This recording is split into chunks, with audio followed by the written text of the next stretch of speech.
Welcome to the first of a series of webinars on cybersecurity, hosted by Precision Cyber Technologies and Digital Solutions Limited.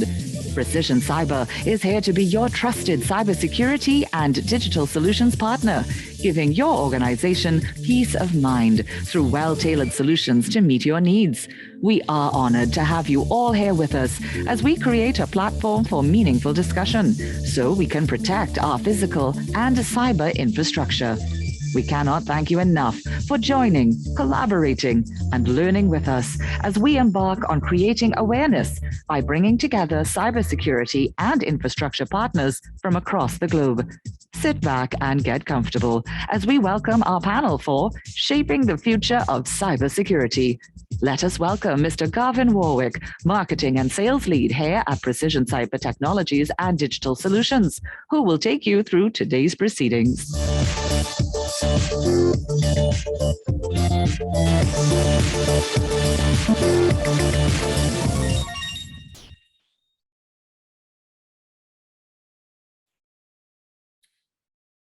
Good morning, good morning, good morning to all the participants who have joined us here this rainy Monday morning here in Port of Spain. Special welcome to those joining us from both regionally and internationally. Welcome to Precision Cyber Technologies and Digital Solutions, first of a series of webinars, as we said, aimed at creating cybersecurity awareness and more so the need for organizations to be considering the prioritization of their cybersecurity plans and policies. As mentioned, my name is Garvin Warwick, Marketing and Sales Lead here at Precision. And by the end of today's session, you would have had some takeaways to consider moving forward. Hope you guys are excited as I am for this very informative and engaging webinar, Shaping the Future of Cybersecurity.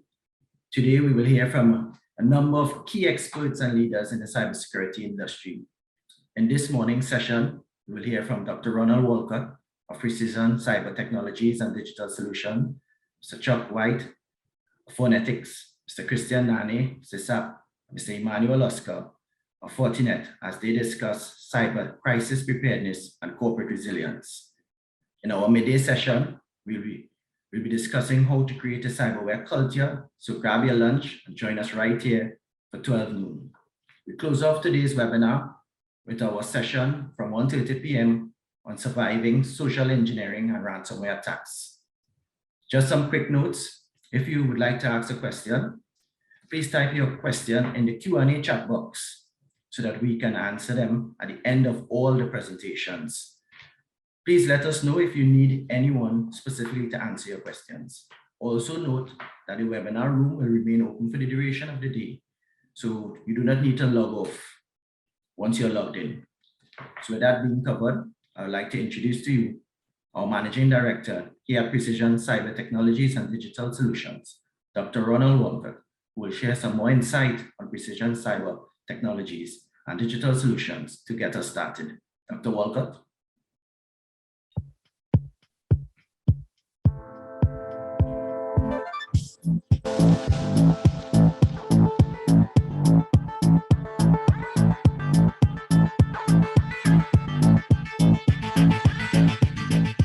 Ronald Walcott, Managing Director of Precision Cyber Technologies and Digital Solutions. Dr. Walcott is the former Chief Executive Officer, CEO, of the Telecommunications Services of Trinidad and Tobago, TSTT, from 2014 to 2020. Dr. Walcott has an MBA and a DBA, both specializing in financial management. Other portfolios included the Executive Vice President of Mobile Services at TSTT. Prior to working at TSTT, Dr. Walcott held senior management roles at Ansa Carib Brewery and at BWIA, now Caribbean Airlines, where he held management roles in finance and technical operations. During his tenure as CEO of TSTT, Dr. Walcott championed digital transformation, which was a key tenet of the 5-year strategic plan that he developed and executed. Included in that strategic plan was modernizing TSTT's entire network, restructuring the organization, securing $400 million in financing, and automating and modernizing all customer service elements. Given his knowledge and qualifications, Dr. Walcott has a wealth of telecommunications, business, technical operations, and technology knowledge, skills, and experience. With an excellent record of developing and executing complex technological and strategic initiatives, Dr. Walcott is adept at understanding markets, key business decisions, and financial operations, and now leads Precision Cyber Technologies and Digital Solutions as the Managing Director, spearheading the shift in digital transformation and cybersecurity in Trinidad and Tobago, and by extension, the region. With his added cybersecurity certification, CISM, CEH, CompTIA. Let us welcome Dr. Walcott.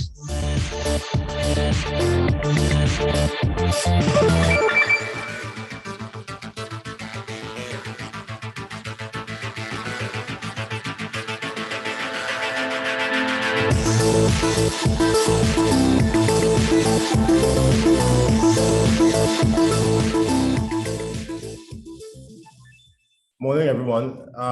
Gavin, can you confirm that you're seeing my screen?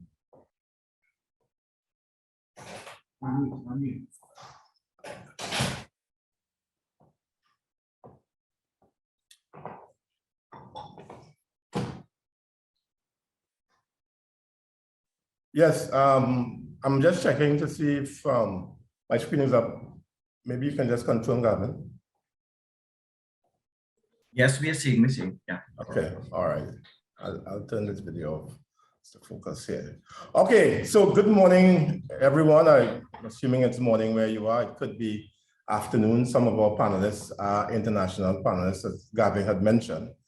And I certainly want to take the opportunity to thank all of you for logging on this morning. As we've said, this is the first in a series of webinars, not just webinars. We're going to be having a physical conference later on this year in cybersecurity. Part of the remit that we have here at Precision Cyber and Digital Solutions is we understand the need to inform and educate, make everyone aware of what's happening in the cybersecurity world. It's quite a bit. And then also to ensure that we illuminate the very relevant issues.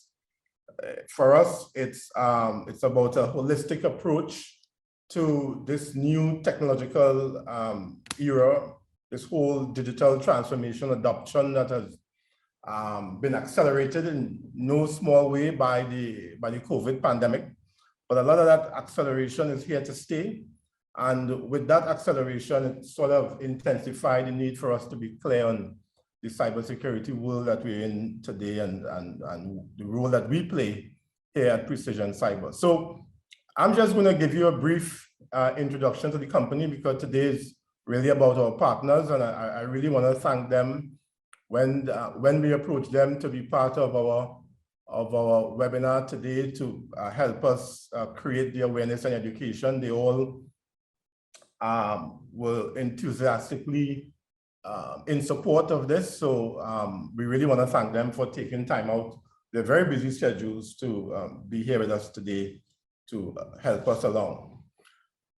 Precision Cyber, really, just very quickly, what we do here is we offer our clients and customers peace of mind. Really, it's as simple as that.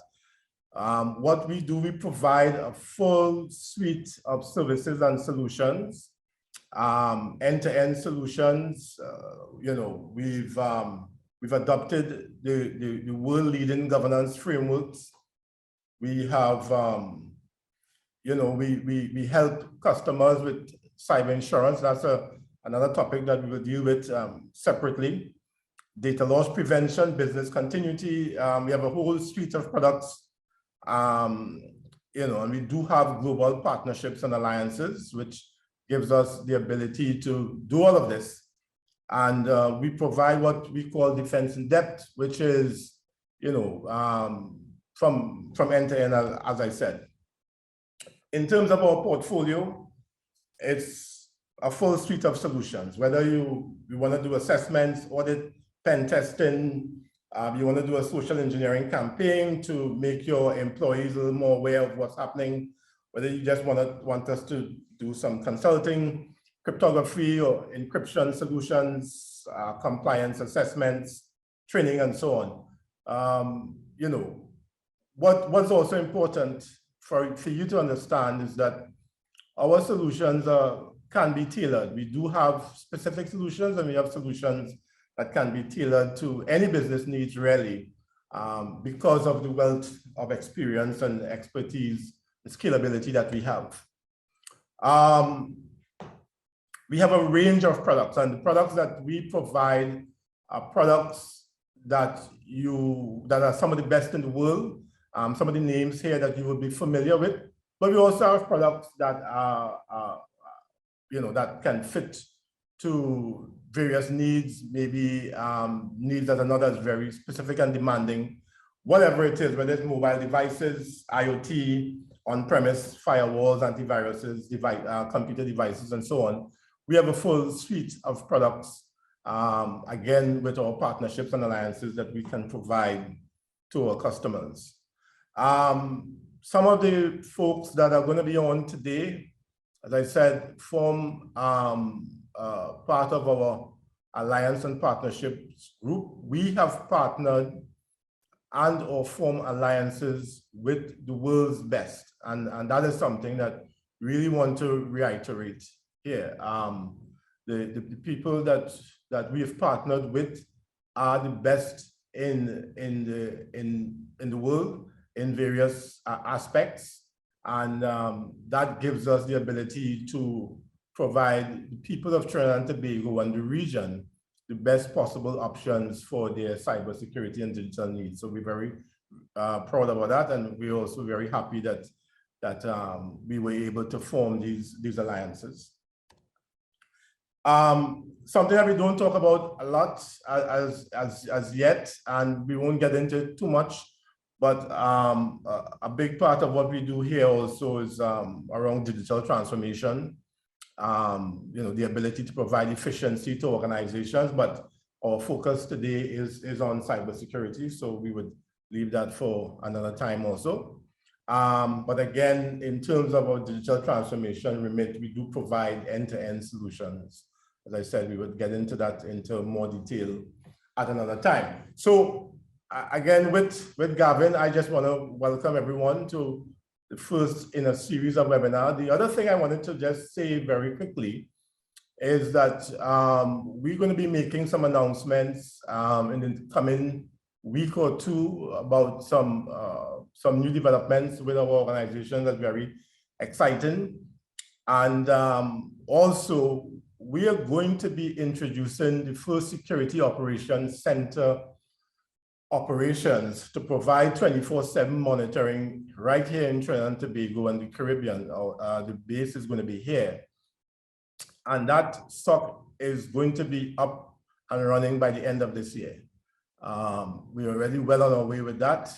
And that would be a first in TNT and the region. So we're proud about that, and we're working assiduously with our partners in developing that solution, and that is going to be ready and operational by the end of this year. So with that, I want to turn you back over to Gavin, and we'll begin with the speakers as they educate, illuminate, and make us aware of what's happening in cybersecurity. Thank you.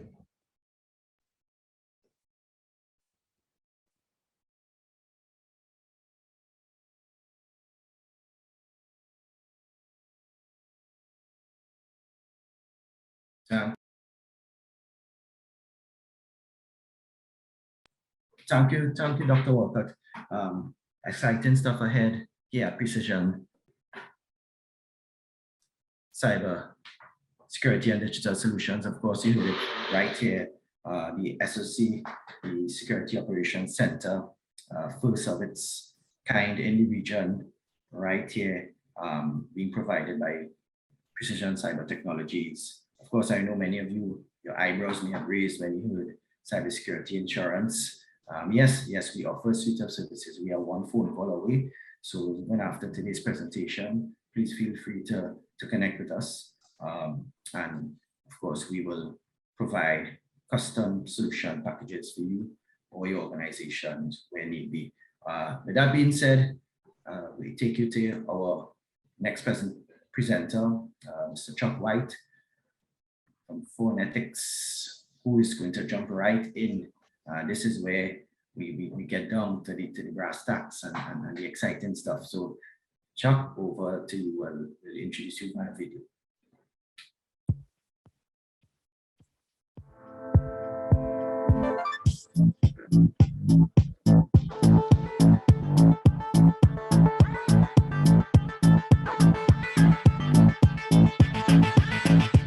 Chuck White, founder and chief technology officer. Mr. White is a former U.S. Army officer, combat veteran, and founder of Fornetix, a pioneer in zero-trust cryptographic solutions. Mr. White is the technology lead in the Global Semiconductor Alliance, with a focus on integrated trust solutions for IoT services. He has written numerous published articles and white papers and holds the rights to numerous patents awarded in the United States and internationally. Let's welcome Mr. White.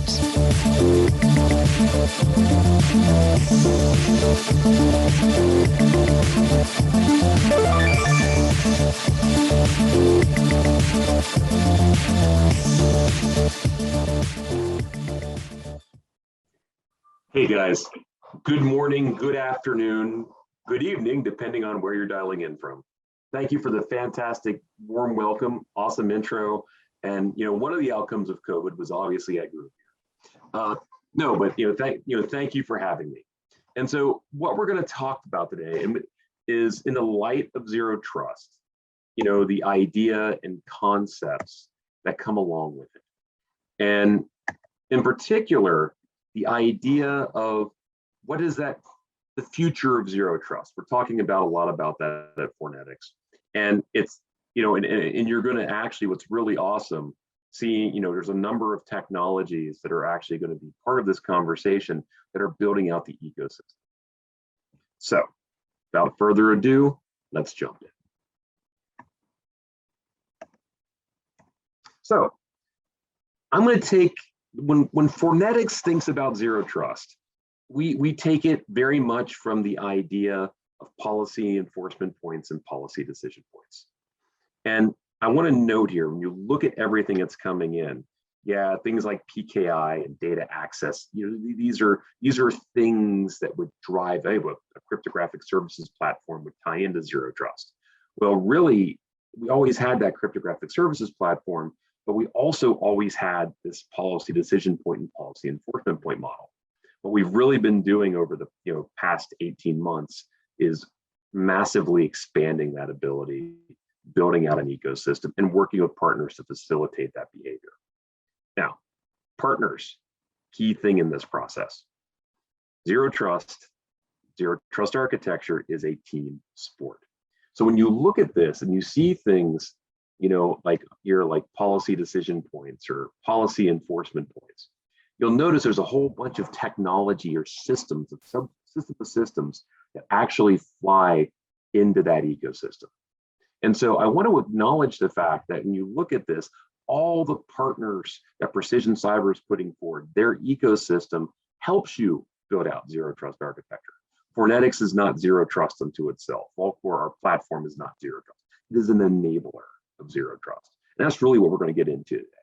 Because when we talk about that enablement, what we like to say is we call it, the idea, we'll get to building trust here in a second, but I just want a little terminology, and I'm going to move fast to get to the good stuff. But policy decision point, policy engine, policy administrator, policy enforcement point. The fact is the policy decision point is a lot of that makes up the administrator and engine capabilities. And that's a whole chunk of what Vaultcore delivers. We call it our ABAC trust verification.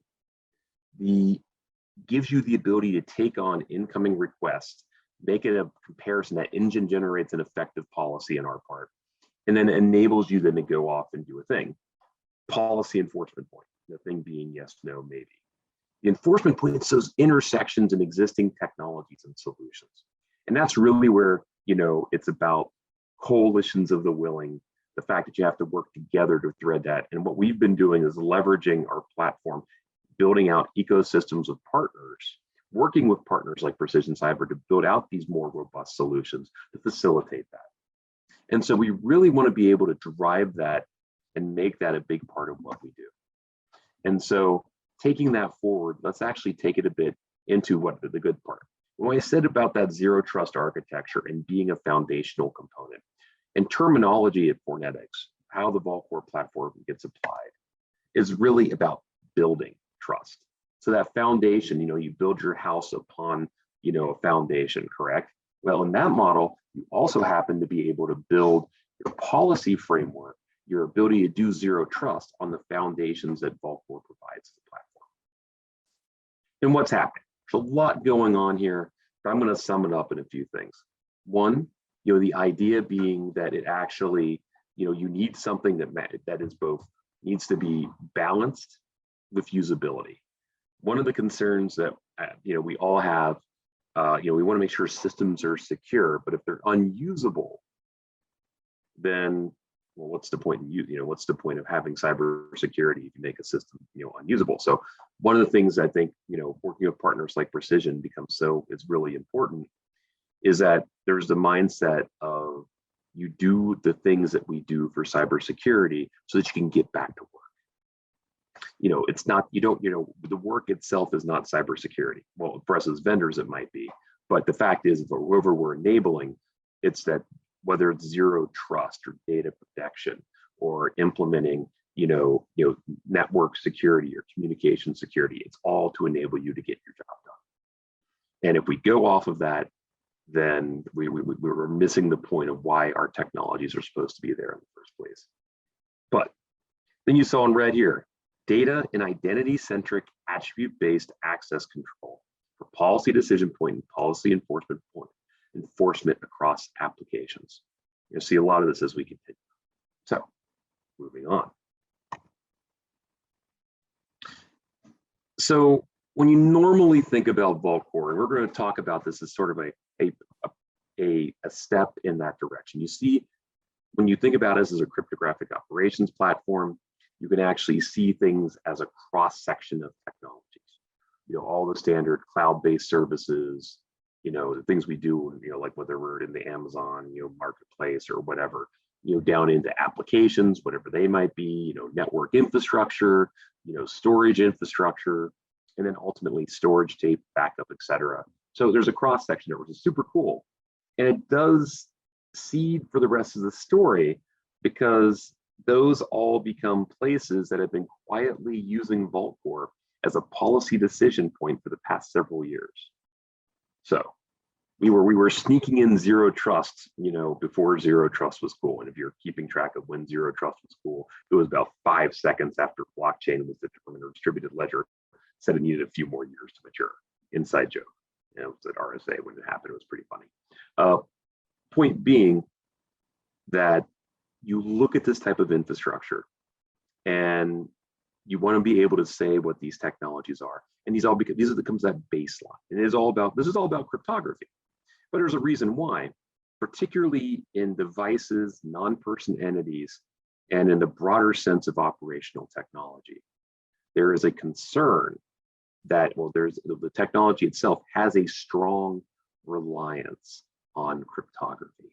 Because cryptography is identity, cryptography is authentication, and cryptography is authorization. So it was a good starting point for our really, the ability of expanding the Volcore platform to things it was already doing into a more general sense, because we've been doing it in this deployment model for several years.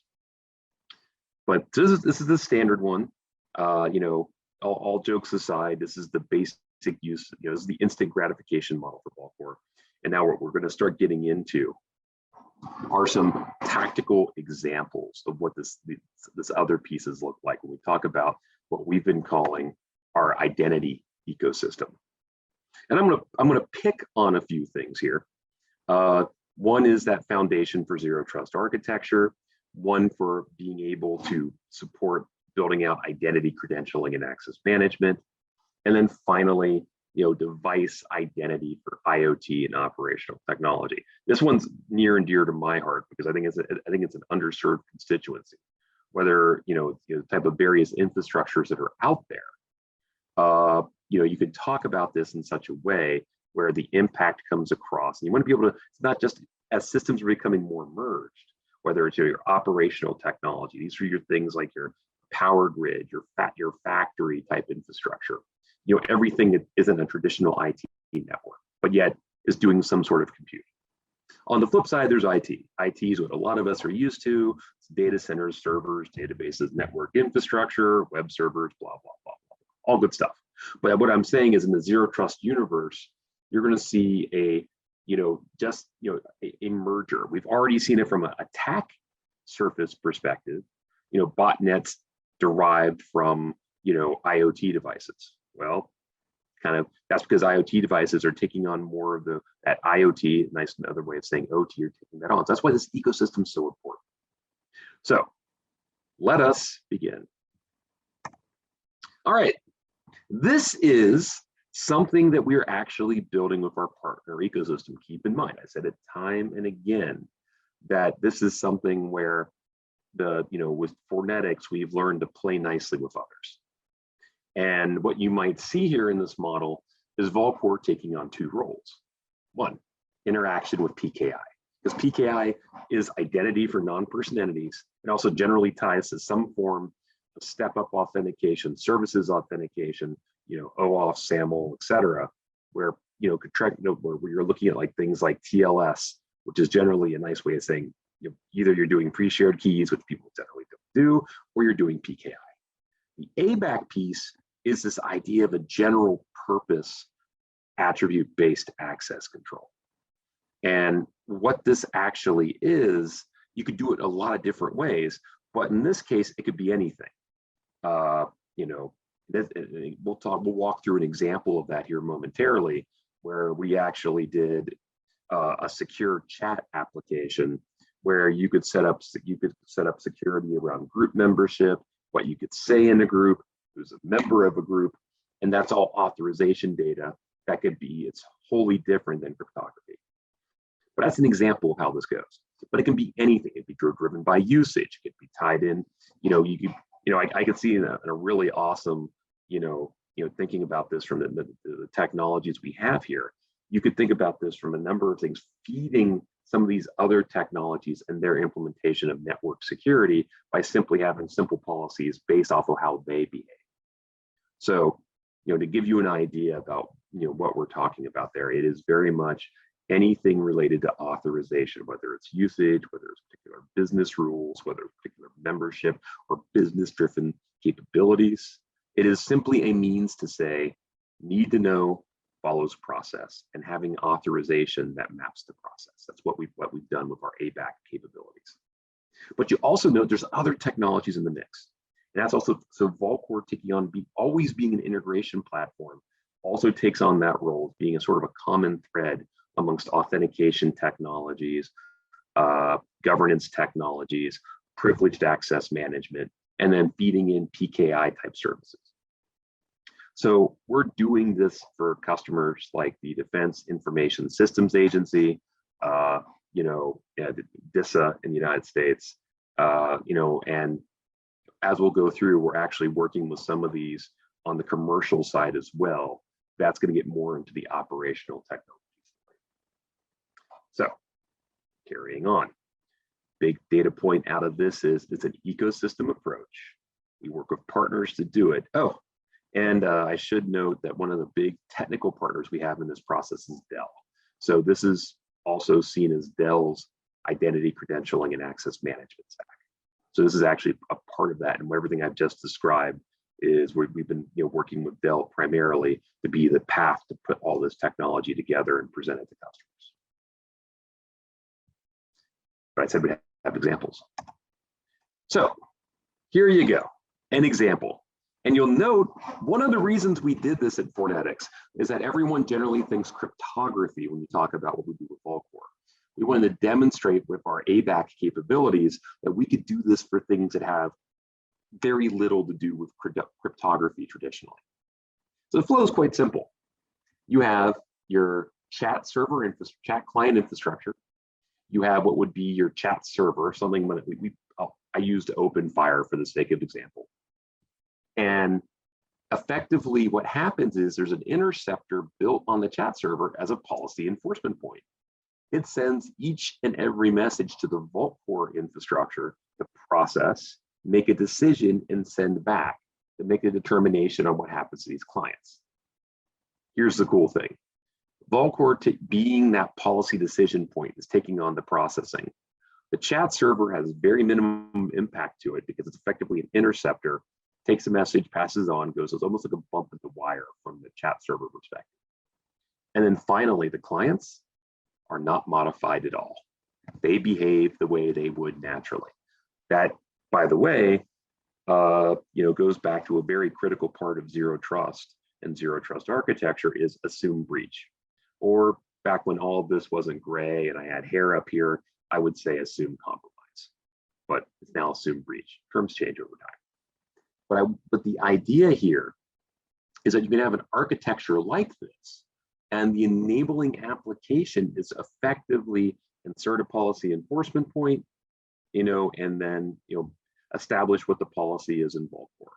That simple. And now you get some very robust and interesting capabilities out of that. Next piece, the Fornetix device identity ecosystem. This is really a subset, or this is a big playing nicely with others. And we have a number of partners in this space that we work with.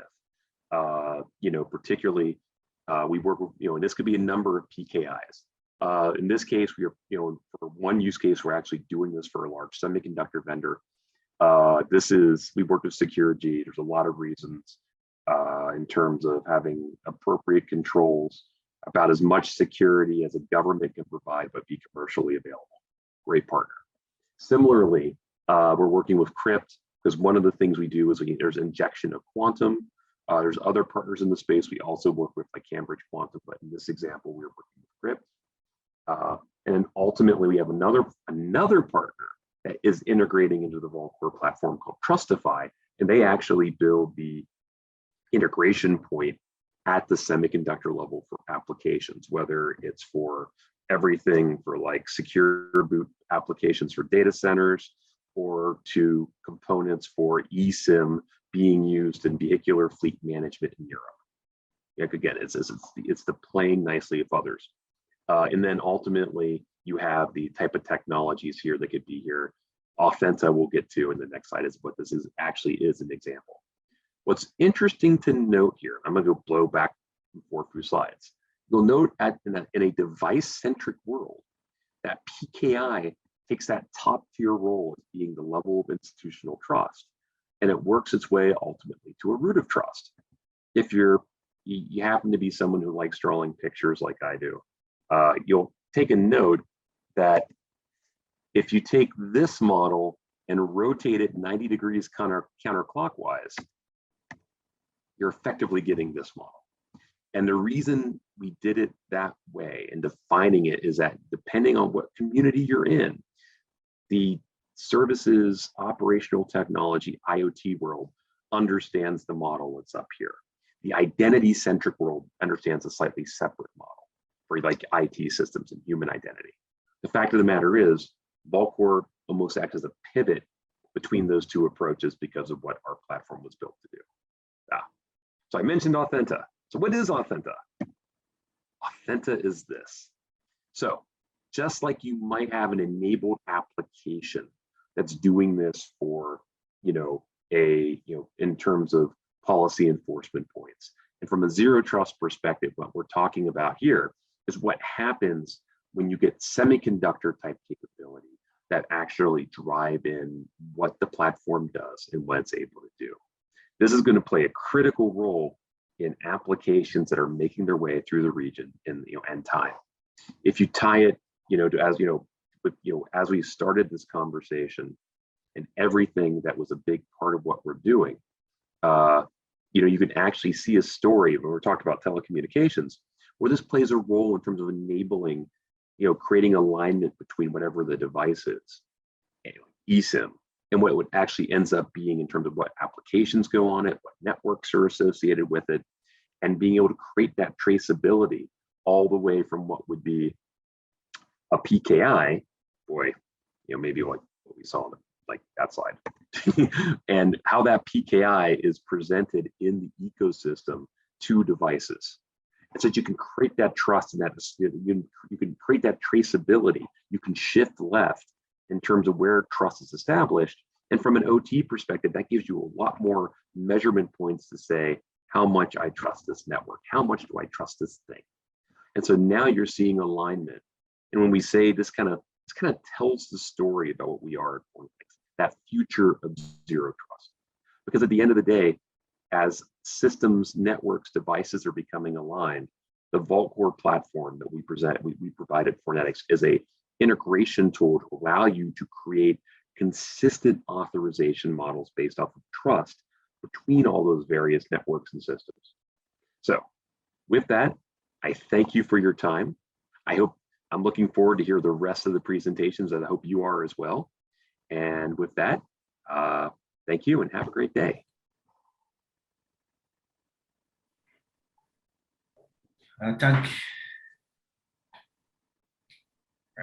Thank you, Chuck. You're welcome. Exciting stuff. A lot to swallow. Hopefully, there are some takeaways. And of course, if you need to find out any information, you have any questions, please put it in the chat, the Q&A section. We will be sure Chuck will be here along with the other panelists and myself to answer any questions you may have. If you want to think about it and you need to get back to us, of course, you can email us at info@precision-cyber.com, and we will, of course, get back to you with our responses and, of course, support you where you need support. So we're not holding it back. We're going to jump right in to our next presenter, which is Mr. Christian Nani of SiSAP, who will go through his presentation. Christian.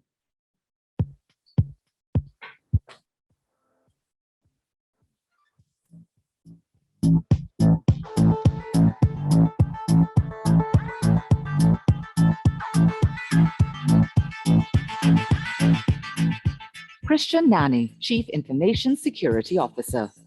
Mr. Nani is currently the Director of Professional Services and Chief Information Security Officer for SiSAP, with more than 15 years of experience in information security and technology. His responsibilities include managing the areas of security programs, consulting, and innovation of new generation products and services. Prior to SiSAP, Mr. Nani worked at Verizon as a security consultant for more than 5 years, during which he delivered the Verizon Security Program, SMP, and the Verizon Application Certification Program, AppCert. With his experience in security programs, Mr. Nani and his team designed and created SiSAP's cybersecurity program, a security program focused on the needs of Latin American organizations. In addition to his experience with security programs, Mr. Nani has experience in network penetration testing, web application penetration testing, mobile application penetration testing, physical penetration testing, vulnerability analysis, and phishing testing, among others. Mr. Nani has taught courses like OWASP Top 10 and OWASP Top 10 Proactive Controls and penetration testing since 2006. Mr. Nani has been invited to speak for multiple SiSAP customers at an executive level and for IS-ACA meetings. Mr. Nani has a bachelor's degree in computer science from the University of California, San Diego. Additionally, he has multiple worldwide recognized certifications, such as Certified Information System Security Professional, CISSP, from ISC2, ISO 27001 Lead Implementer, ISO 27005 Risk Analyzer, Certified Ethical Hacker, and Tenable Guardian, among others. Let us welcome Mr. Nani.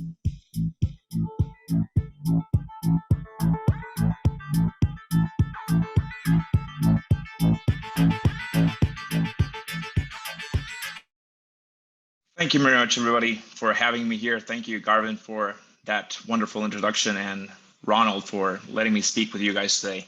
Today, I bring a topic that I think will be a very highly interest to everybody, because we're going to be talking about the Verizon data breach incident report.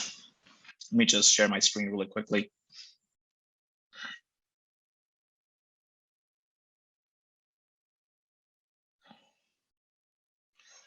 The Verizon data breach incident report is a report that has been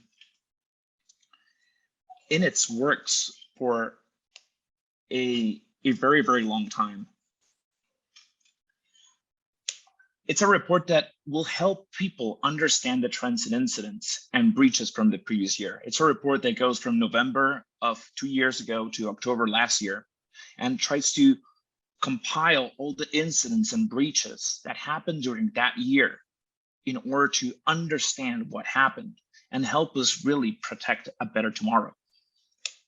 The first report was published in 2008, and this is the 15th year anniversary of the report. All of the report is based on what we would call VERIS, the vocabulary for event recording and incident sharing. This is something that is highly interesting because it's a way that Verizon was able to communicate and help people understand a way to communicate communicate incidents between different parties. There are more than 80 contributors from around the world that contribute to this report. Initially, it was just only Verizon. And from the words directly from the DBIR introduction is, the DBIR was created to provide a place for security practitioners to look for data-driven, real-world views on what commonly befalls companies with regards to cybercrime. Before we jump into the report, I want to explain a little bit on how we need to interpret VERIS, because we're going to be talking about different things that are directly related to the VERIS framework. And as I mentioned earlier, this is a way we can anonymize data in order to have a understanding and a language that we can all talk about without disclosing information about the client's breaches or incidents, and be able to compile the data and have information and create statistics. The first thing we're going to talk about regarding VERIS is the threat actor. When I'm talking about the threat actor, I want you guys to think that this is who is behind the event. Who is the bad guy that actually did the work? We're talking about external, internal participants, maybe a partner. Additionally to the threat actor will have threat actions. These are what we're going to see as the tactics that were used to affect the asset. How was it done? Specifically, was it a web attack? Was it a denial of service? But additionally to the threat action, we're going to talk about variety. And this is a more specific enumeration of higher level categories of the threat actions. So with this interpretation of VERIS and in this understanding, we can start to move forward to what the report really is. However, I need to make sure that everybody here understands the difference between an incident and a breach.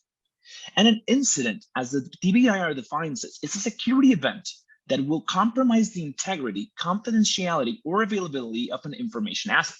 So whenever there's an attack, that's an incident. be it a denial of service attack, a web application attack, a social engineering attack, a phishing attack.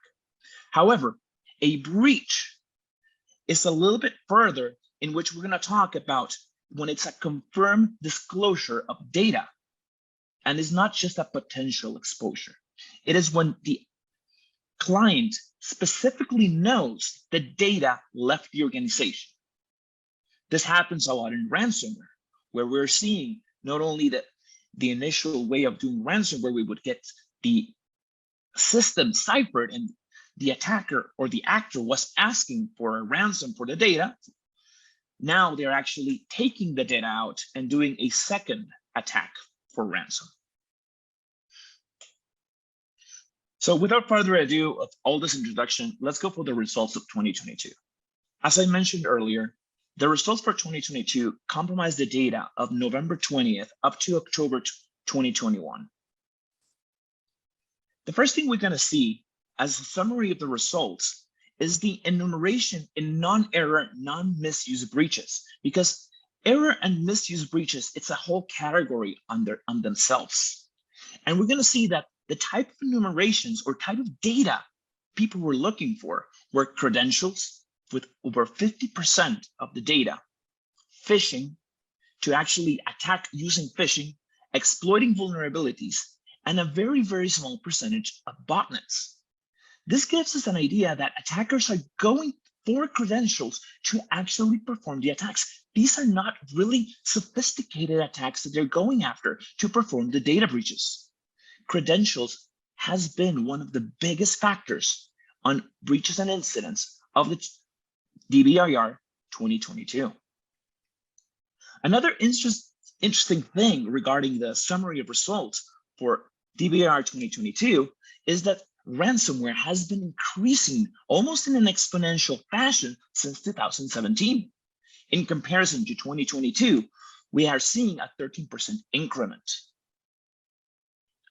Another interesting thing regarding this year's report is the amount of supply chain intrusions that were caused by a partner being breached initially.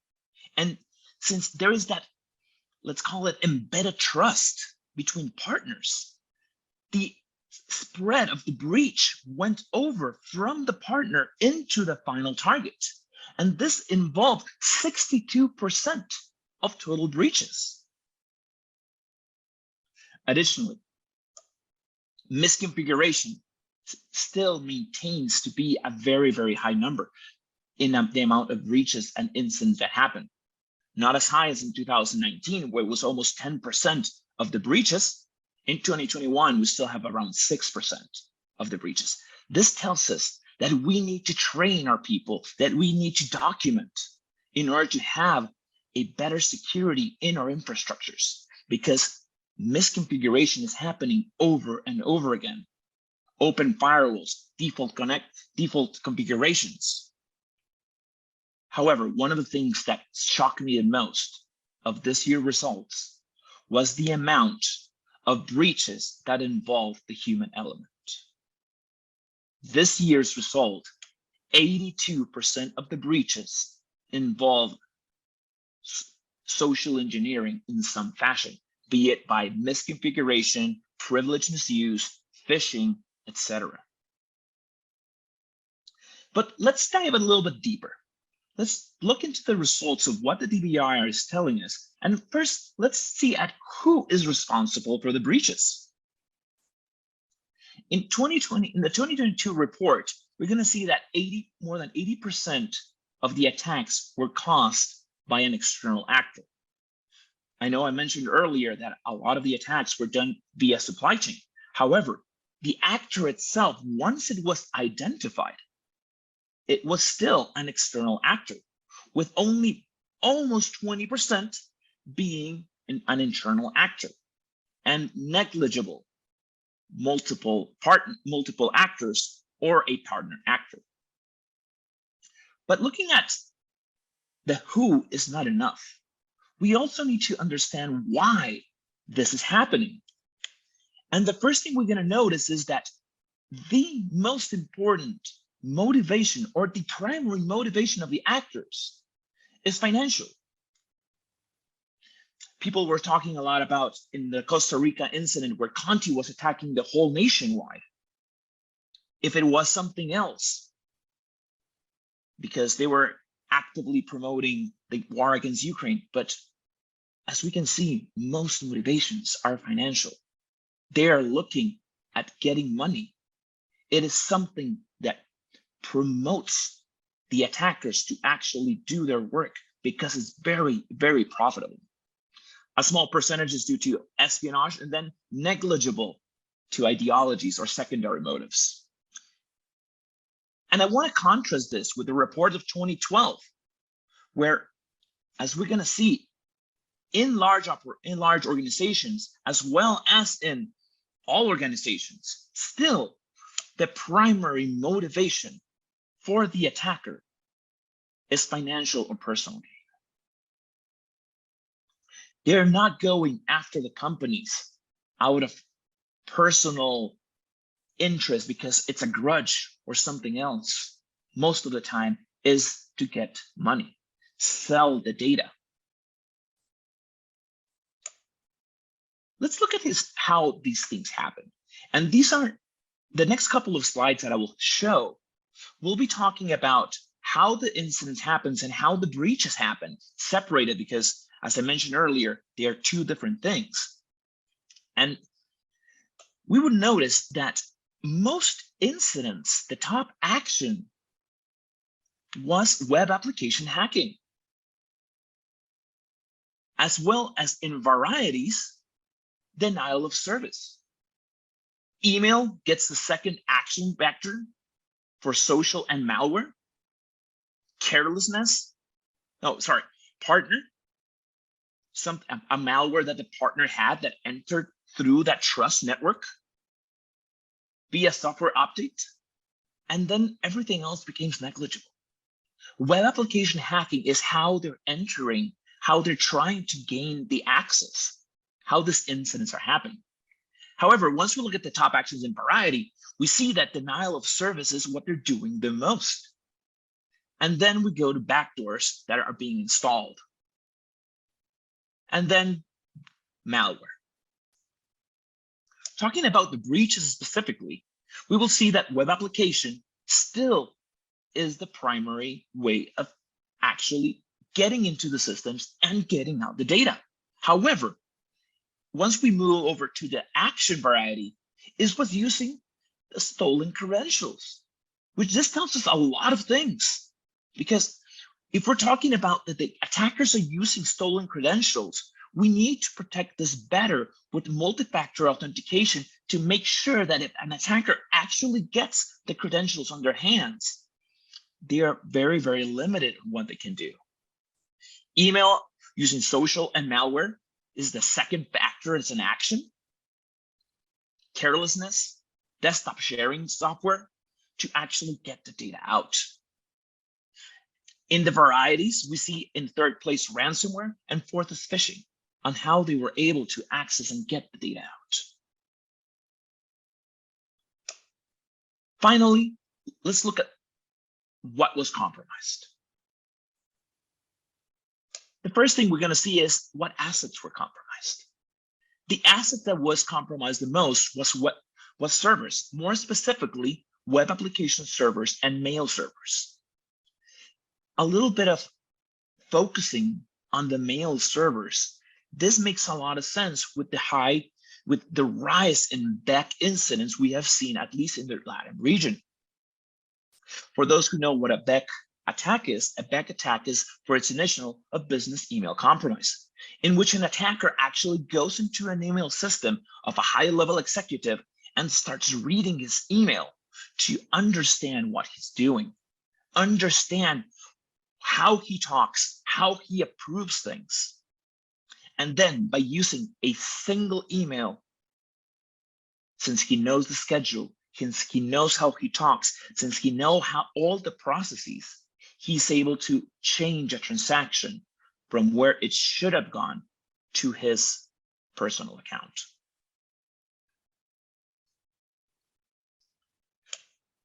Talking a little bit of timelines will actually shows us how that we have actually become better at detecting the attacks. And this, although it seems in 2021 that over 60% of the attacks were detected in days or less, as in difference to 2017, where over 50% of the attacks were not even discovered in months. We have to keep in mind that the data shown in this graph is for non-accurate disclosed breaches. And if we remember from earlier, ransomware is one of the biggest threats that we're facing right now. And the interesting thing about ransomware is that the actor discloses the breach. The actor actually tells us, hey, I am inside your system. So if we haven't detected it before the actor actually showed up, it doesn't belong in this graph. Another way to look at the timeline of attacks is to see the number of steps in non-error breaches. And we're going to take only non-error breaches, because an error in a system, in a poorly configured system, cannot be included because that would just skew the graph. And as we're looking at the number of steps, we will see that most breaches took less than 5 steps in order to happen.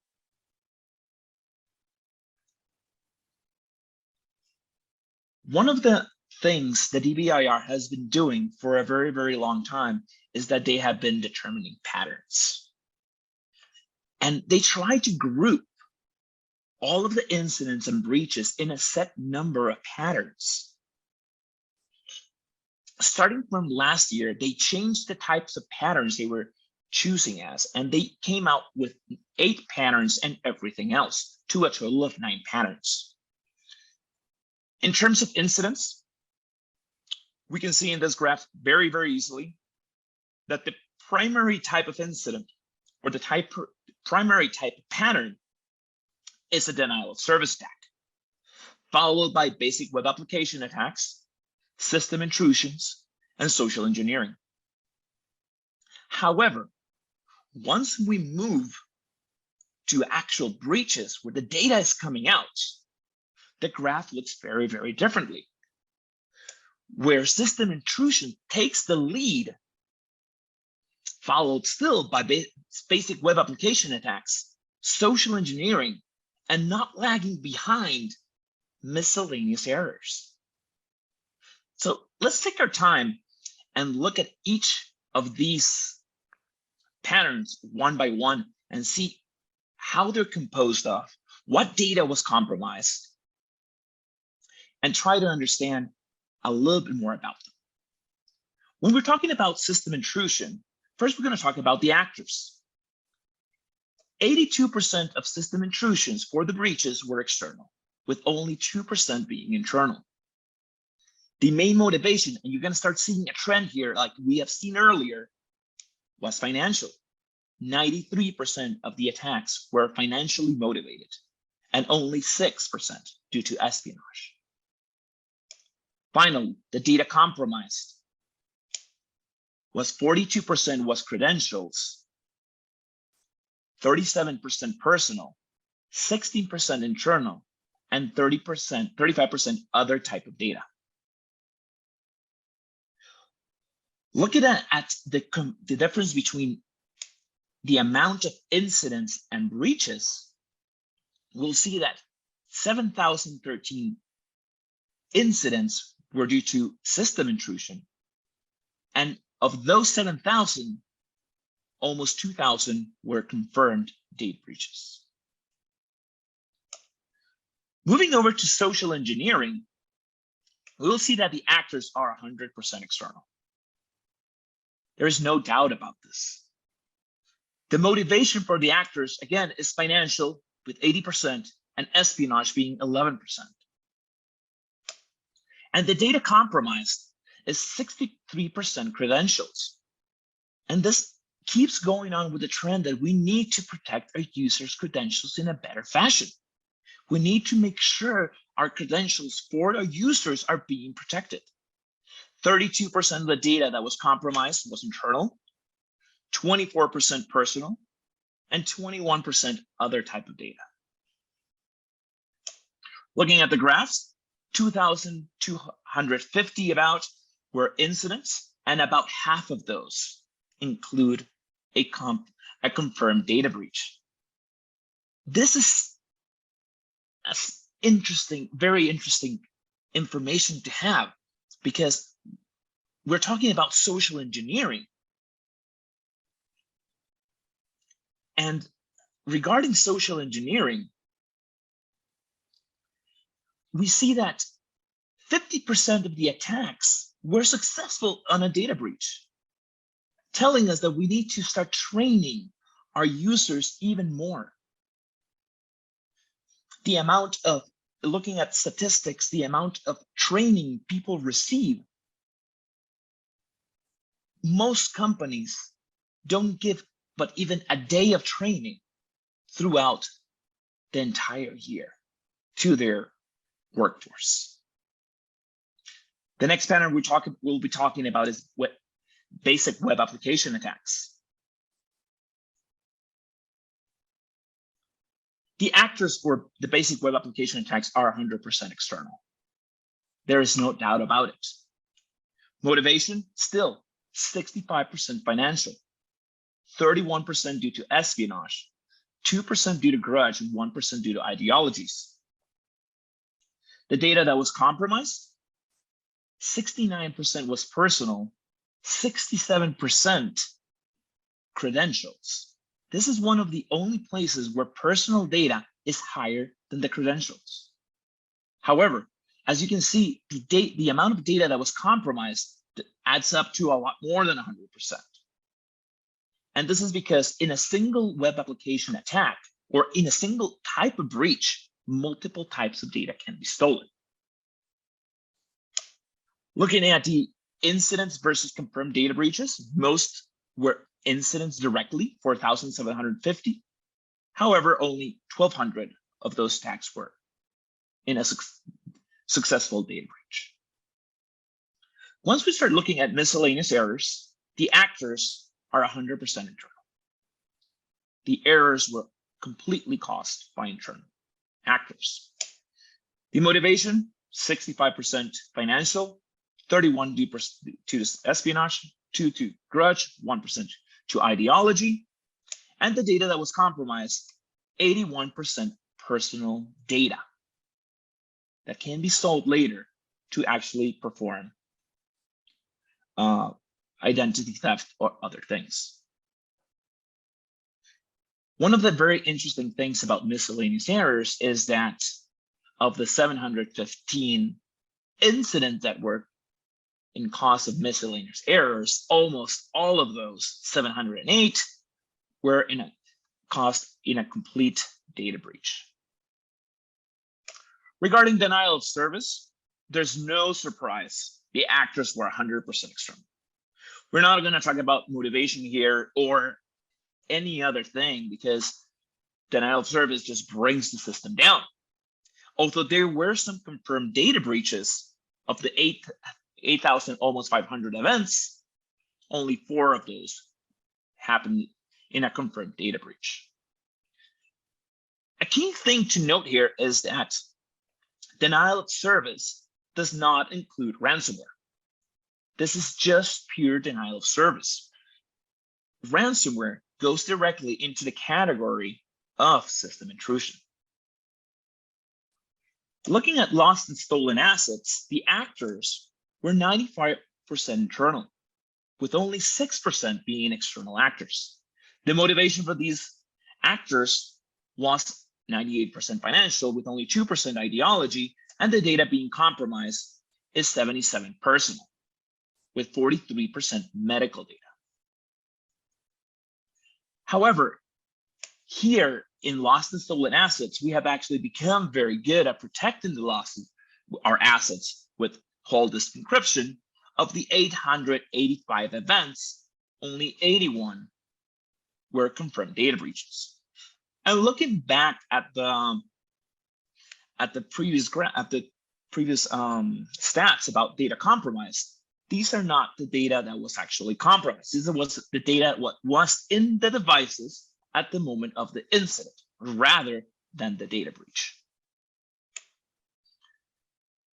Looking at privilege misuse, where an attacker actually uses privileges in a way he's not supposed to, it makes a lot of sense that it is 100% internal, with 4% being external and 4% being multiple. Again, this is it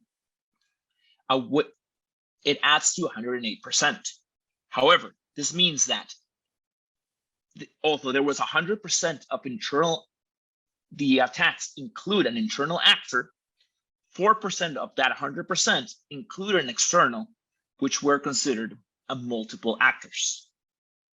The motivation is again financial.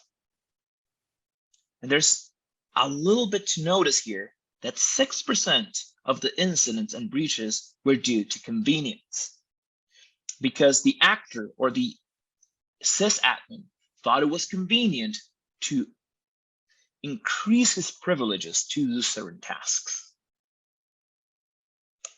Finally, the data compromised was around 70% personal and 22% medical.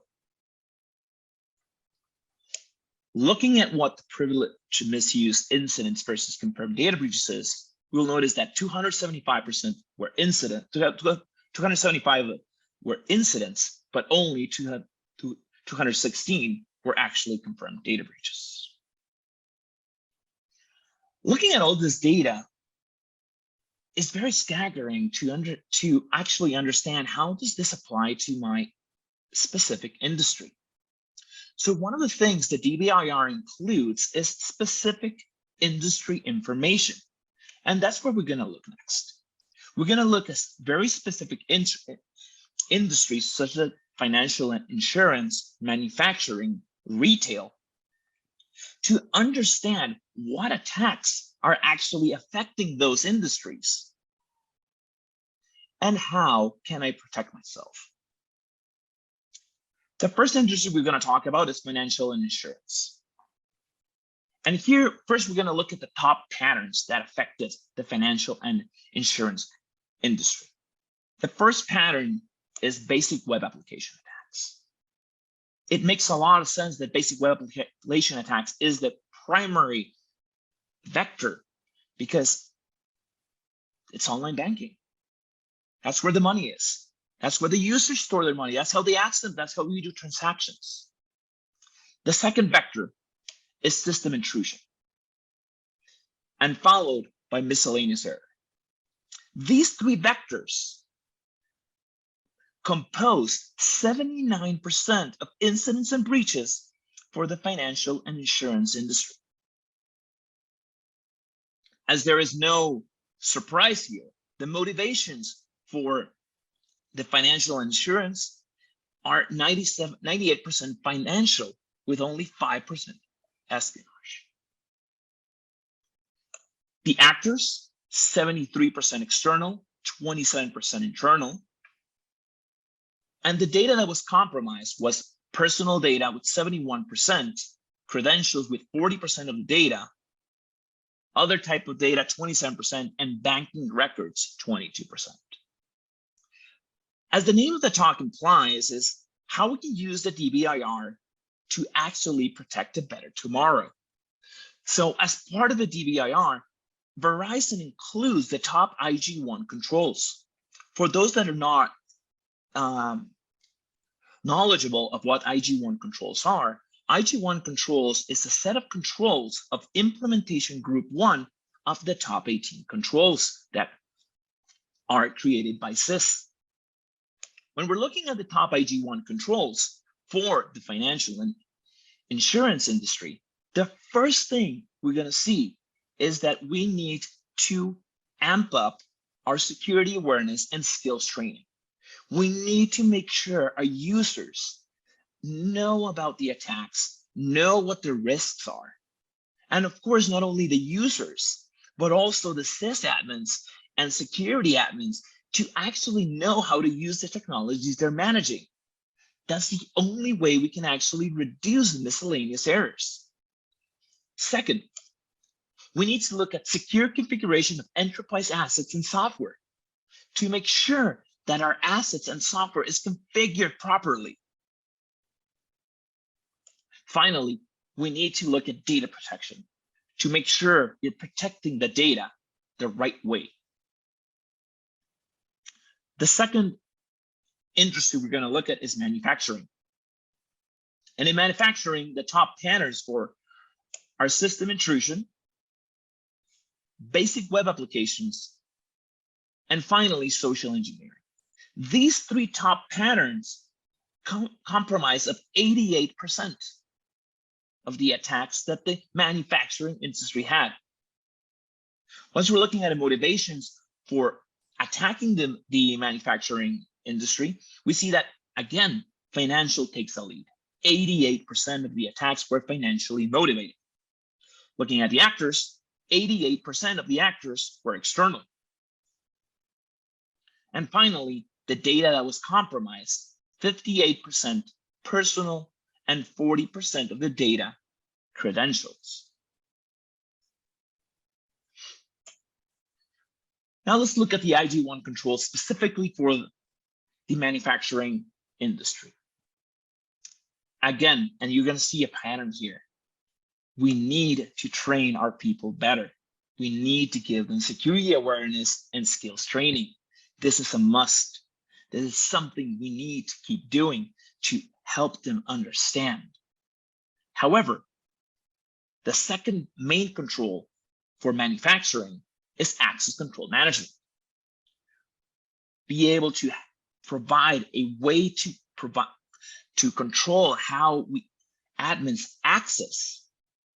And finally, secure configurations of enterprise assets and software.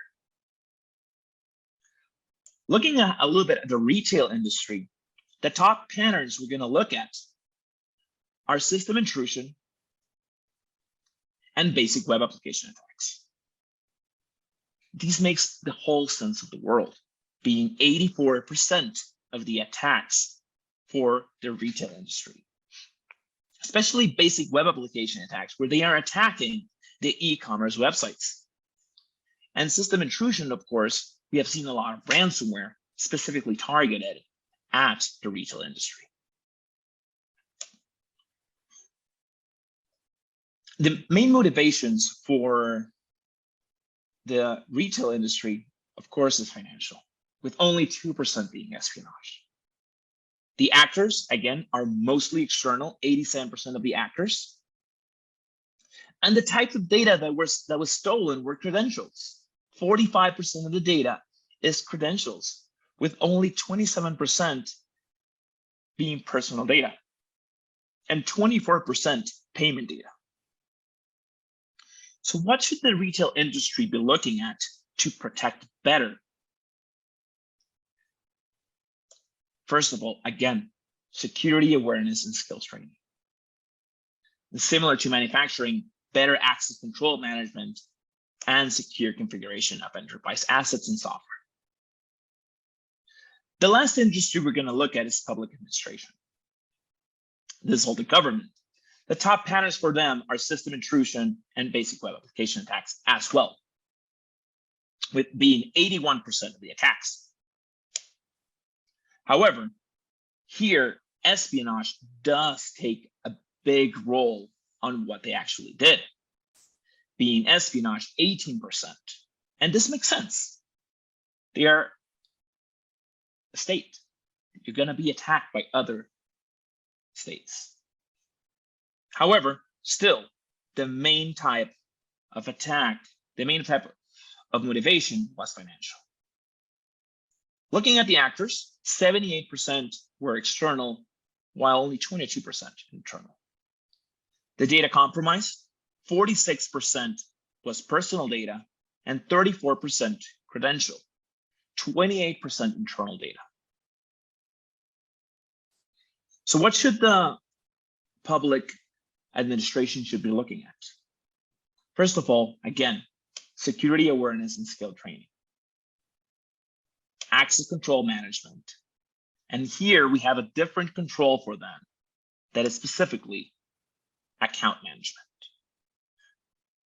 The next slide I have is just so you can see a little bit of who the DBR contributors are. And we see that there's a wide spectrum of brands. And we as SiSAP, we're also a proud contributor of the DBAR. I'll leave it over to questions if there's anybody has a question. And that concludes my presentation. Thank you very much.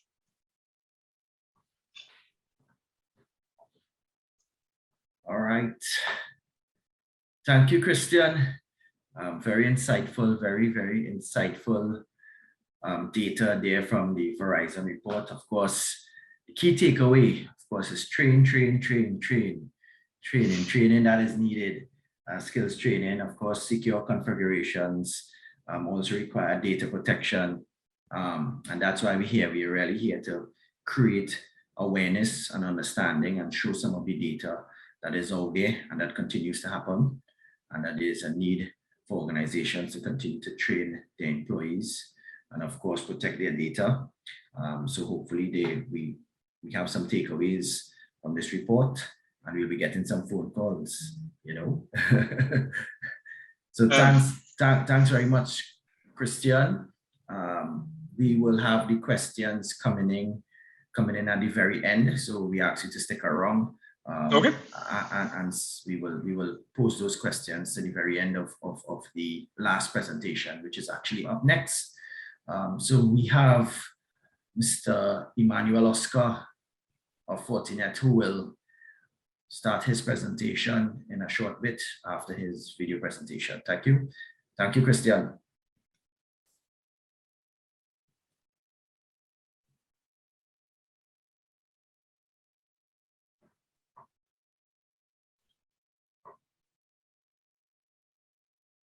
So we over to Emmanuel.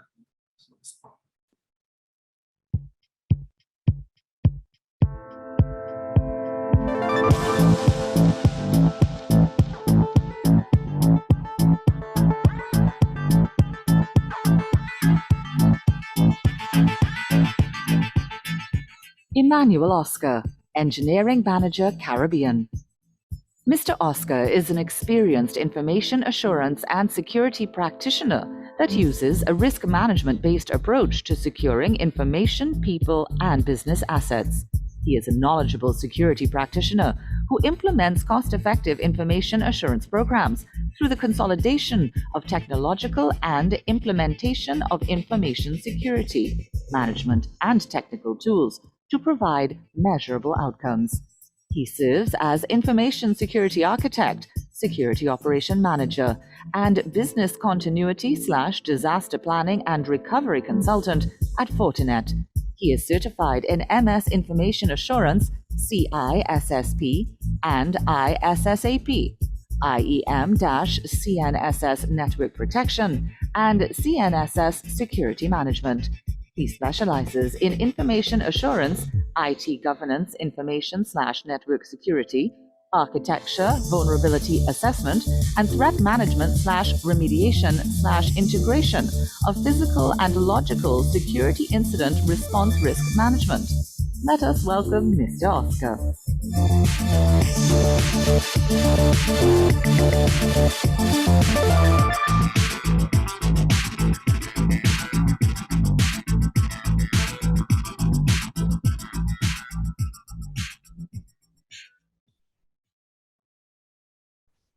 Hey, good morning, everyone, and thank you very much for having me today. Thank you, Dr. Ronald, and also Christian and Chuck for your excellent presentation. Today, my name is Emmanuel Oscar, and I'm representing Fortinet this morning. And part of my presentation to the team here today is under a resilient cybersecurity and incident response for the team, how we respond, and then how we make our robust cybersecurity, considering the lights of the different threats that are out there, and how to protect our people, our technology, and our processes in this new wave of cybersecurity threats. Can anyone hear me clearly? Yes, Emmanuel, we're hearing you loud and clear. Oh, okay, great. Thank you very much. So I'd like to start off, we've heard, we look at the different trends, things that are happening, and there, the talk of ransomware, different types of attacks that are, whether internal, external, and the motivation behind those seems to be, related to a financial gain or some sort. So we've seen in the past where it's not just an attack on a particular server, on a particular organization and so on, but really looking at critical infrastructure, things that really impact us or impact our daily lives, where we look at in terms of hospital, our food distribution, our electrical, our water generating plants, especially for those of us who live in the Caribbean. So really it's taking a toll, and the focus is not just on shutting down enterprises, if we heard, but it's about money, and it's about crippling the organization until such time they're paying. So we'll take a look at different aspects of it, and also how we can remediate, how can we better prepare ourselves in case we are breached, or in case we suffer some sort of attack and then we have to respond. In light of responding, is that we're also changing, because we cannot take it as lightly as we did anymore, because we see now state versus state actors. We see what's happening within the Ukraine, although it's done underneath and probably within a dark web type environment, but it is happening, and governments have to change their response as well. And you can see based on the screen that also different customers have taken steps to address their response, to so much that to really bolster and try to deter any really cyber, where state actors try to destabilize a government as well. So really we have to change the way we respond, but not just governments as well, but enterprises. We have to rethink about the way we've been doing our security. So continuing, I like to say to everyone, we live in the Caribbean. Actually, when I drop a little side note here, we live in the Caribbean, and right today, actually, we're going into second week of hurricane season.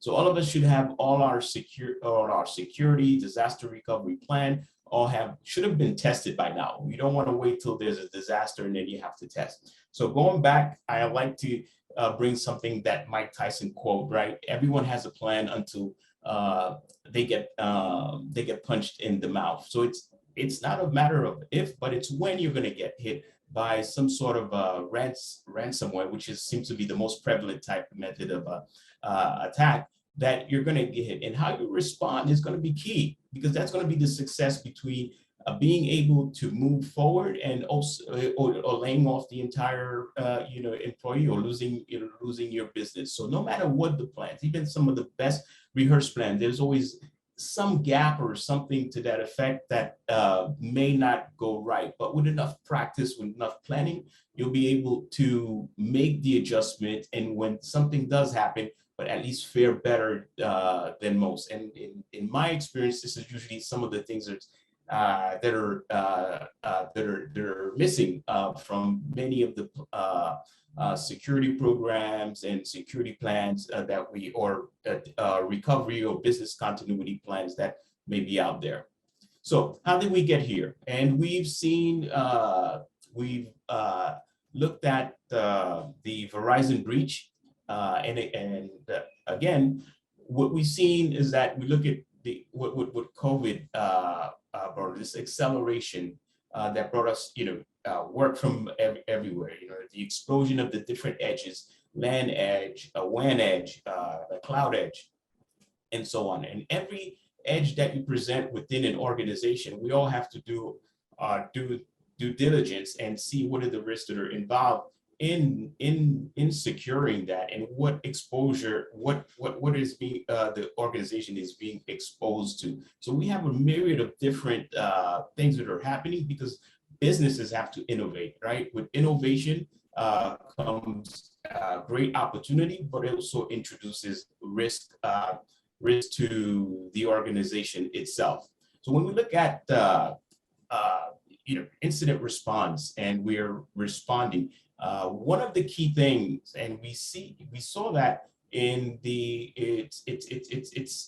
skills shortage, same way we have shortage in cybersecurity personnel that are really involved. And I'm not talking about, well, I take a CCNA or I take a Microsoft certification, but really folks who really understand what's really happening under the hood and can really help provide us. And there's that skill shortage in that. And also we look at limited incident response playbook. We don't test enough the plans that we set, and many of us do not follow up with the plans. We do not update many of the plans. So when incident does happen, we fall short of our goal of our goals. And we look at the tools that are used and so on. And the other piece, it's the human factor. When you're in an incident response, depending on the level of the response or the severity of the response, you have to think about it as a psychological effect on the individuals within your organizations, how well they can keep up. Some responses can carry on for days and perhaps months. So how do you plan out? How do you back up individuals to make sure they're not burnt out as well? And again, time is key. The quicker we can help reduce the time to detect, the time to respond, it better we're off. And also one of the key is that many organizations do have, some do implement it very well, others do not. They establish a separate incident command plan that deal when an incident happens, they shift operations over to this particular group, and this particular group will take over the incident, manage it until it's returned back to normal operation. And that's key because information has to be able to funnel up to one individual, and then one individual should be able to make certain decisions. You cannot have multiple individuals making decisions at the same time because it's a recipe for disaster. So what do we need to do to help have a bolster resilient cyber security and incident response plan? One, I'm going to share some of the 10 domains, and you've probably seen during Christian's presentation for the Verizon breach. Well, I'm going to focus on number 7 and number 5, which is the risk management and incident management. These are key because some of the controls or domains that you have here are necessary. And also I like to bring attention to, I consider there are 2 sides to security. There's a soft side and there's a hard side. And sometimes there's a difficulty to marry or join the soft and the physical as well. Later on, I will show how we do that and how we map it to help bolster the security, this security posture.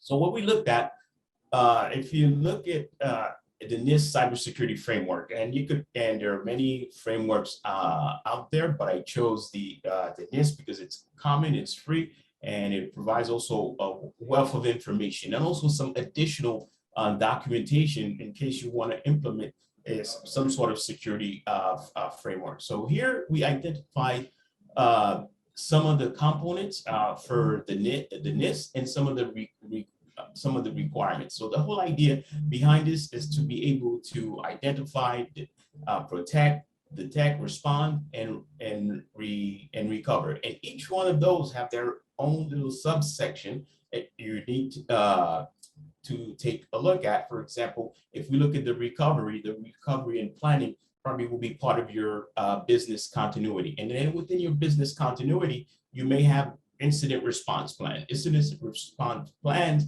are incorporated within, and you may have multiple incident response depending on the incident. It may be a security incident, or it may simply be reaction to a pandemic.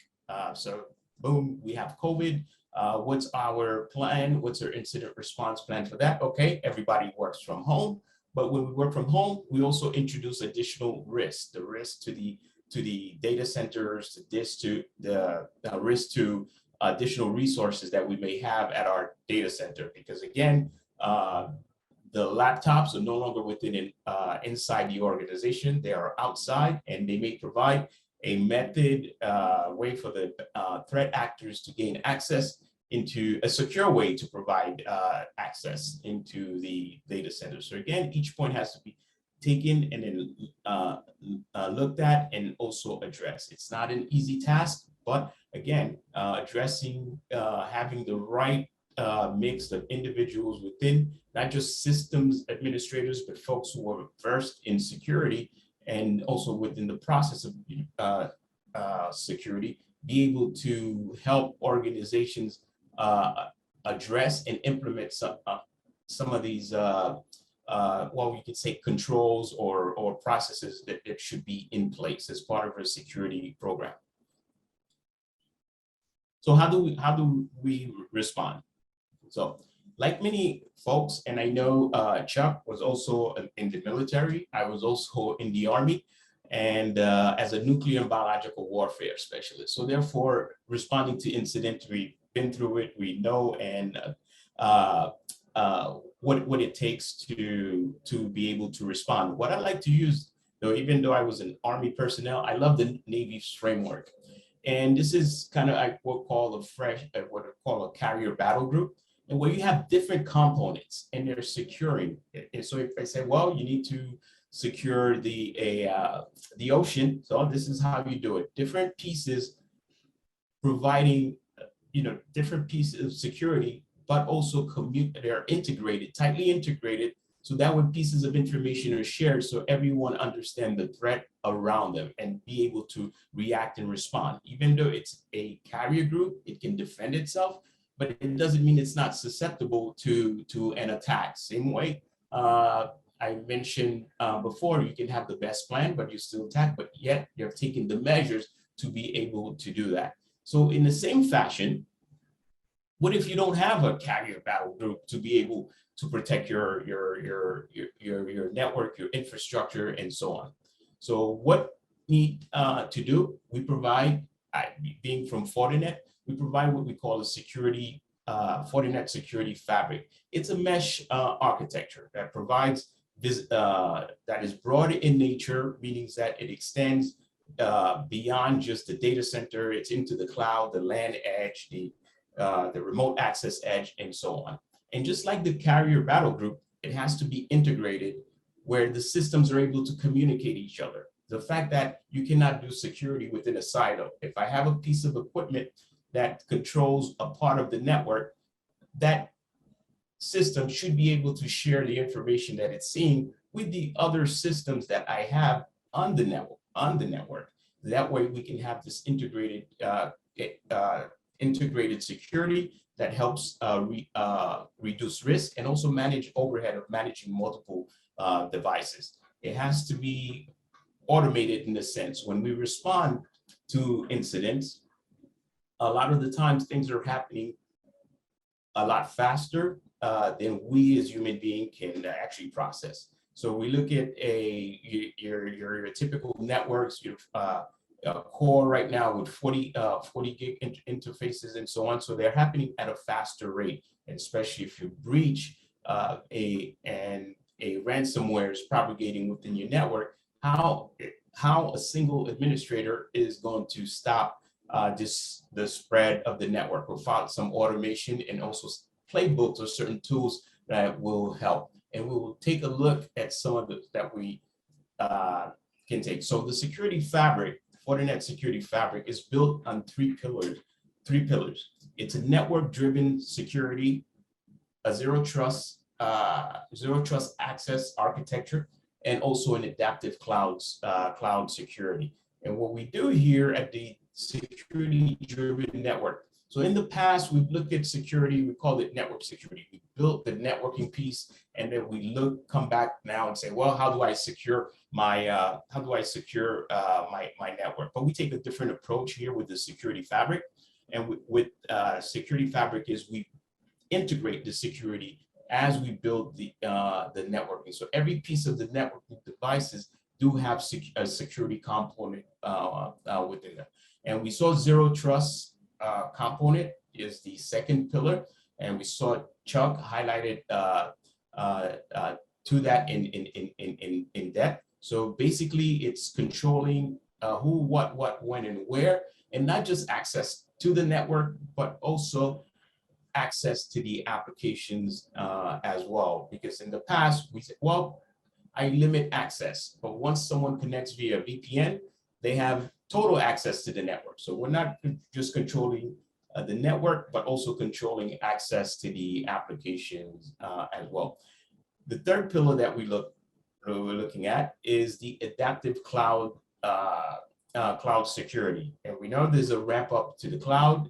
It started, but even with the pandemic, and that has increased as well. And we looked at it, although the cloud itself provides a basic level of security, but also and return on investment, but also it's a shared environment. And being a shared environment, many enterprises will be responsible for their own security within the cloud. So we take a look into that, and then to share how well you can protect your cloud environment, and also add the visibility that's needed, especially in an era where you have over 70% now of your HTTPS traffic. You need to have visibility, and also this is where the security-driven networking is, because you have to be able to have that visibility within the packet that's going through the cloud, and that requires some sort of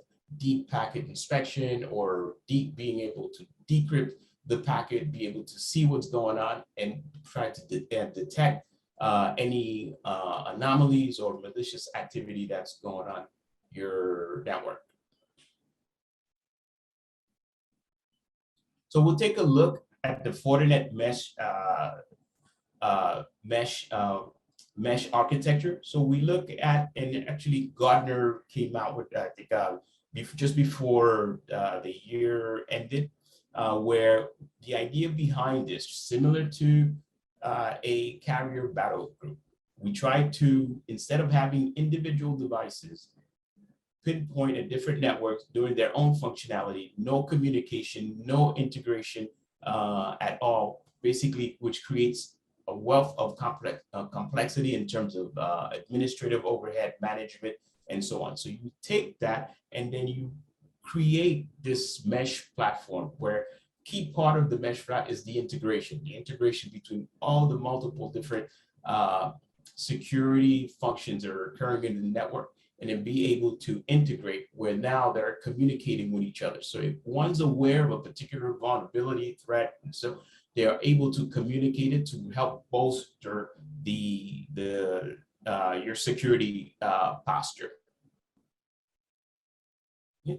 So in going back with the mesh, we looked at the NIST or the NIST cybersecurity framework, and we identify, we protect, we detect, and we respond, we recover. And as I mentioned earlier, one of the hardest part, and if you have a security program to do security, is how do you go from the soft side, from your policies, your processes, your procedures, into the hard side of security, which is where we sit at Fortinet. We actually manufacture the appliances, whether virtual, physical, that help customers protect their IT resources. How do you do that?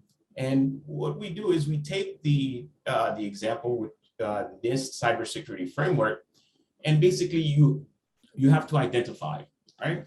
And these are the Fortinet, what we call fabric component. These are the different devices, again, virtual, depending what you're trying to protect, and how we can combine them together to help achieve this cybersecurity framework. So this effectively taking the soft side of security and then marrying it with the hard side. And this makes it easier for someone who's for a CISO or a security manager who wants to know, hey, I have all my policies and procedures in place. Now, how do I get the components to match or reinforce that? So basically a technical control to be able to enforce the policies that we have. Again, if we protect, we go from what we call 40 isolators, 40 gates, 40 mail, 40 client, 40 EDR. And when we look at the detect piece, we look at FortiWeb. We hear Christian mention the top attacks against different industries, banking. It's the web application. And what we do here to detect, we have the FortiWeb, the FortiDeceptor, FortiSIM, and what we call responder of FortiAI, and our sandbox to help us detect not just known type of attack, but also a zero, what we call near zero or 0 day type attack where there's no signatures are involved. And once that occurs, the tight integration between the devices allow them to update each other. So therefore, they have actionable intelligence. So the response team. So we look at on the response side, on the Fortinet, the products that are going to help us, or the tools that's going to help any system administrators be able to respond. And that is our SIM product that's a centralized, it's vendor agnostic, and also SOARs. We mentioned that as part of a response, there may be a shortage in skilled personnel, or just a shortage in staff. And what we need to do is to be able to have playbooks, to be able to automate certain actions within the network. If something happens, XYZ, do this, do that, and be able to isolate whatever the offender is, or whatever action may be deemed based on the corporate policies. And of course, EDRs at endpoint to ensure that even if you're hit, remember, because it's not a matter of if, but when. But if you are hit, what are you going to do? I need to still operate because the business needs to still turn in a revenue. And on the recovery piece, we map that with the different products that we have within our security fabric portfolio, right? We have what we call the FortiResponder and FortiSOAR. And FortiSOAR again is a playbook. Again, different products play a different role depending what stage or what part of the process you're planning to work on. So FortiResponder, also in addition to FortiResponder, from a risk management perspective, many organizations figure, well, when they address risk, depending on their risk appetite, may choose to outsource some of the services. And one of the key things that you have to think about now, there are services that provide incident response services. So you've been hit and you need the help. They can come in and be able to help you start on your recovery process. Again, I would not wait until something happened before you get those types of services, because if you wait until a disaster happened or an incident happened on your network and you're losing about 3 million a day, it's too late to get My Business Card. You should have already had your My Business Card within your disaster recovery plan or any other services to help. Again, it's not a matter of if, but it's when you're hit. And then when you're hit, perhaps not at 100%, but at a certain level that's acceptable to the stakeholders. So at the end of the day, what we want to be able to do, and again, you look at these Verizon's breach report, you want to be able to identify the attack surface as an organization, and you want to be able to protect against known and unknown type threats. You want systems that integrate within your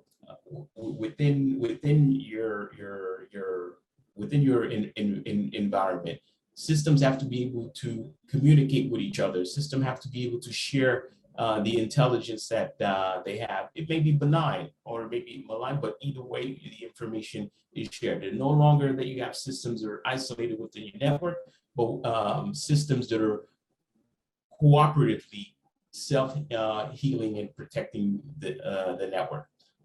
Rapid response with some sort of security event. We saw SOARs, we saw FortiSIM and FortiEDR. You have to be able to reduce the time to detect and also the time to respond and be very effectively at it. Okay? And automated assessment, you have to be able to run test your environment, pen testing, whether internal, whether it's on a self-assessment or hire an external to see how the network is. Also, one piece I like to add is that many times we add different services, different systems on the network without actually looking at what are the risks? What are the risks? Do we know is it exposing us the organization to? So it's good to assess every system, every application or services that are on your network to ensure that it's not introducing any additional risk that's beyond the acceptable risk appetite of the organization. So with that said, everyone, thank you very much for your time, and a pleasure being here this morning with the team. Thank you.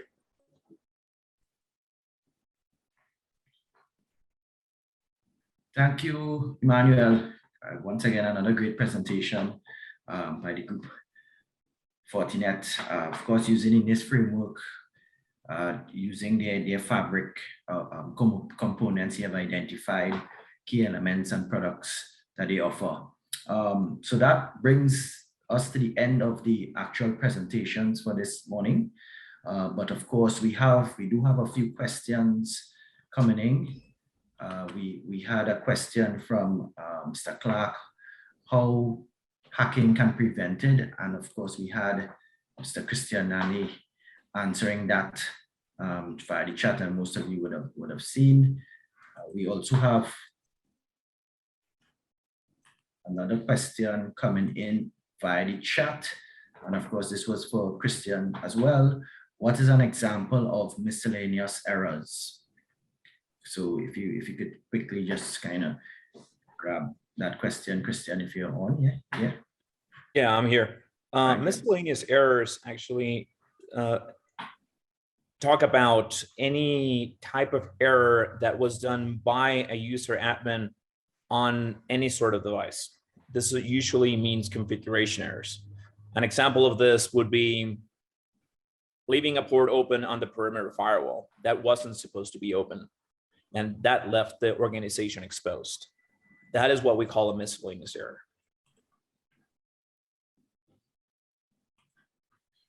Another example of this would be leaving default credentials on a system.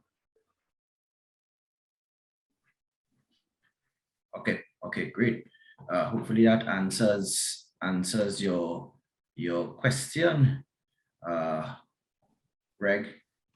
You could just type in the chat as well. We have a question coming in from Fabio for Fornetix.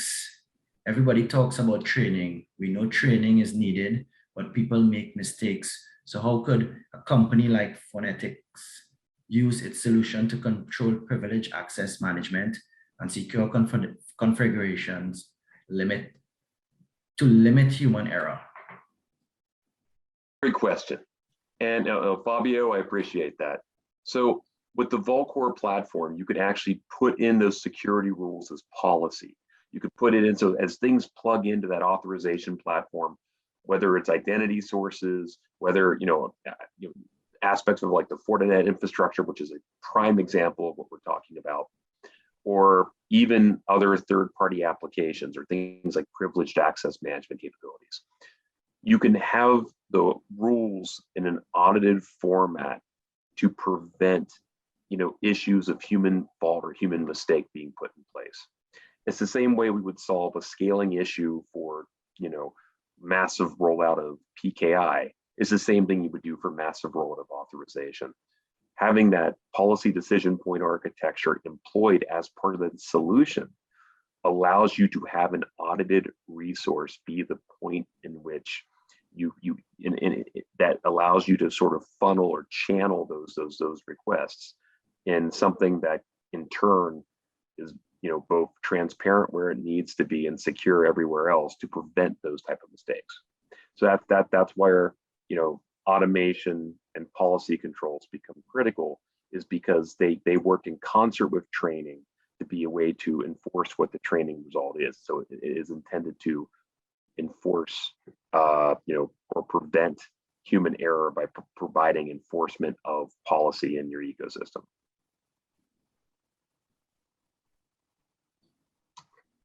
Right, thank you coming in there from Fabio. We have another question coming in from Lawrence for, of course, well, this will be Dr. Walcott.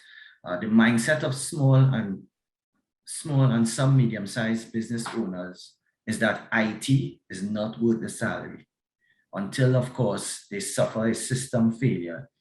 Even then, best price dictates their remediation.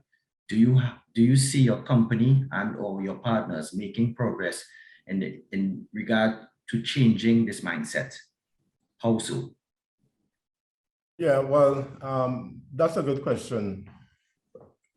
The reality is that part of what we will be doing is through a collaborative effort. So one of which is education. Now, we put out a newsletter. Now it's monthly. And there's a wealth of information there. Some of our team members, alliances, they put out newsletter information. But one of the key takeaways and one of the recent newsletters that we did was around the impact of cybersecurity on small businesses. And the truth is that a very large number of small enterprises find it very difficult to recover from a cyber attack, particularly some type of ransomware or denial of service, something like that. And so, yes, I do agree. Part of it is education, because some people may not see the value in trying to invest in the necessary cybersecurity needed. We here at Precision, one of the things that you would have seen is that we do have all types of partners for all types of solutions, and we can scale our operations to fit the business needs. One of the things that we say to our clients is that cyber is not a technology solution, really. It's a business solution.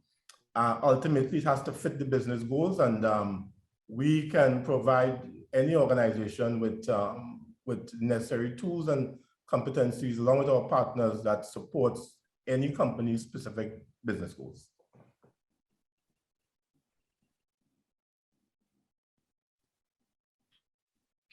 Nice.